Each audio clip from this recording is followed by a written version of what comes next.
My name's Carrie Williams. I am a professional and creative coach. I own Rain Shadow Coaching.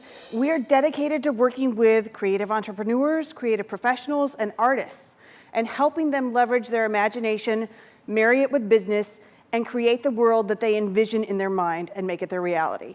Once you have your great goal, what happens next? Yeah, you gotta change. And that's the hardest part of the whole thing. Clearly, what you have been doing has not been getting you where you want to get to. Or maybe it has, just not as far as you want to get to. So you have to change what you're doing, which is uncomfortable and sometimes hard and sometimes not a lot of fun. But that's one of the challenges that I'm going to throw out to you guys today. I really would like you to see if you can wrap your mind around getting comfortable with being uncomfortable. Because if you're never outside your comfort zone, if you avoid that uncomfortable feeling at any cost, you will never grow. You're never going to push your barriers and make them wider if you don't get close to the edge of them. And you can't do that if you're petrified of feeling uncomfortable, right? You're smiling, so you know what I'm talking about. I had a coach friend. Yeah, you do it. And there are some people that do that. They go, oh, this makes me super uncomfortable. Yes, I'm going to push harder.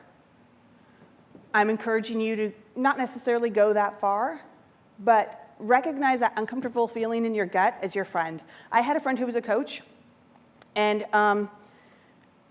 she was working on balance in her life, and she was working on avoiding that uncomfortable feeling. And she would do anything to avoid that feeling until finally she realized, wait a minute, that feeling's my friend. Because when I have that feeling, I know that I'm pushing myself. I know that I'm making things better. I know that I'm trying. I know that things are shifting in the way I want them to be shifting. So her whole perspective changed. She figured out that if she was not feeling that, and you know what I'm talking about, right? That core in this pit of your stomach where you're like, oh no. She got to the point where if she didn't have that feeling, she knew she was doing something wrong and not pushing hard enough.